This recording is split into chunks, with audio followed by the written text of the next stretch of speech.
சட்டப்பேரவை தேர்தலை சந்திக்கிறதுக்கு ஒரு சாதாரண வேட்பாளருக்கு என்ன செலவும்? ஒரு நாளைக்கு மினிமம் 1 லட்சம் அன்னைக்கு இந்த கேம்பெயினுக்கு மினிமம் ஒரு நசுக்கி புசுக்கி செலவழிச்சா 20 நாள் 20 லட்சம் ஆயிரும். 20 லட்சம்லாம் காணாது. பத்தாது. 2 கோடி வேணுமா?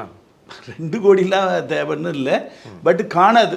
சரி, எவ்வளோ வேணும்னு சொல்லுங்கள். சும்மா நீங்கள் அதாவது இப்போ தேர்தல் ஆணையப்படி 1 லட்சத்து சம்திங்னா நமக்கு ஒரு நாளைக்கு 1 லேக்குக்கு மேலே தான் ஆகும். அது எவ்வளோன்னு நம்ம அவருடைய கெப்பாசிட்டி வச்சு நம்ம எஸ்டாப்ளிஷ் பண்ணி. சரி, ஒரு 1 கோடி ஒருத்தர் செலவு பண்ணான்னா தேர்தலை ஜெயிக்க முடியுமா?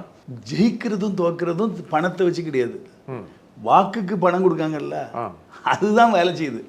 இப்போ நான் ஒவ்வொரு கேம்பெயின்லையும் நான் ஹார்ட் ஒர்க் பண்ணேன், எஸ்டாப்ளிஷ் பண்ணேன். என் பின்னாடி நிறைய வெஹிக்கிள் வர வச்சேன், டெம்போ ட்ராவலருந்து மேலேருந்து நானும் ஒரு பார்ட்டியில் சொல்லி எல்லாம் பிரச்சாரம் பண்ணோம். பட் நான் ஜெயிக்கணுங்கிறதுக்காகவே இல்லை, நம்மளும் ஒரு பார்ட்டி, நம்மளும் ப்ரொட்டஸ்ட் பண்ணுவோம், இது ஊழலற்ற ஜனநாயகத்தை உருவாக்கும்னு சொல்லி நான் கேன்வாஸ் பண்ணுறேன். பட் நான் எல்லா தொகுதிக்கும் நான் தெரியணுங்கிறதுக்காக எஸ்டாப்ளிஷ் பண்ண தவிர, நான் ஒரு குறிப்பிட்ட ஒரு சின்ன ஊர், ஒரு எக்ஸாம்பிள் பாளையங்கோட்டை தொகுதி, பாளையங்கோட்டைக்குள்ள மாற்ற ஒரு சின்ன பகுதி என்ஜிஓ காலனி பெருமாள்புரம் நான் இது பண்ணுறோம். இல்லை ஒரு பக்கத்து ஊரை எடுத்துருங்க, முனஞ்சிப்பட்டி மூலக்கரைப்பட்டி, இந்த 2 ஊரை மாத்திரம் நான் கான்சென்ட்ரேட் பண்ணி அந்த வாக்காளருக்கு ஒரு 300 ரூபா கொடுத்தா போதும், ஓட்டு ஏறிடும். கொடுத்தீங்களா? நான் கொடுக்கல.